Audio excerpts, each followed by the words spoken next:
అనుదిన స్తుతి. కీర్తనల గ్రంథం నుండి 1000 స్తుతులు. Praise the lord. దేవునికి మహిమ, ఘనత, ప్రభావములు కలుగునుగాక. ఈ ఉదయకాలాన్ని దేవుని నామస్తుతితో ప్రారంభించుకుందామా? జీవపు వెలుగు అయిన దేవా స్తోత్రములు. జారిపడకుండా నా పాదములు తప్పించు దేవా స్తోత్రములు.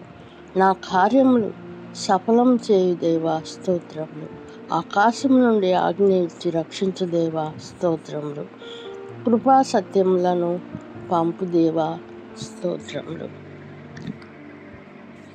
దావీదు మహారాజు దేవుని యందు ఉంచిన విశ్వాసమును వ్యక్తపరుస్తుంది. దేవుని కొరకు, దేవుని కృప కొరకు ప్రార్థించున్నాడు. అతను దేవుని ప్రేమ, విశ్వాస్యతల పైన ఆధారపడుతున్నాడు. అతని విశ్వాసము, నా కార్యము సఫలము చేయి దేవునికి నేను మొరపెట్టుచున్నాను అని తెలుపుటలో గమనించవచ్చు. దేవుడు అపనిందలను, శ్రమలను, బాధలను తొలగించి మంచి పరిస్థితులను అనుగ్రహించడం. దేవుడు చేసిన మేలుకు కృతజ్ఞత కలిగి ఉందామా? ప్రార్థించుకుందాము.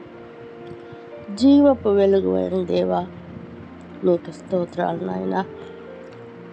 మా కార్యమును సఫలం చేసే దేవునికి స్తోత్రాలు. దేవా, నా ప్రభువా నాయన, నిన్న నేడు నిరంతరం ఏకరీతిగా ఉన్న దేవుడవు, మారని దేవుడవు, మార్పు చెందని దేవా, మీకు స్తోత్రాలు నాయన. నా ప్రభువా నాయన, వింటున్న బిడ్డలను, చూస్తున్న బిడ్డలను జ్ఞాపకం చేసుకొని నా ప్రభా, ప్రతి బిడ్డను దీవించి ఆశీర్వదించమని యేసు నామములో ప్రార్థిస్తున్నాం పరమ తండ్రి. ఆమేన్, ఆమేన్, ఆమేన్.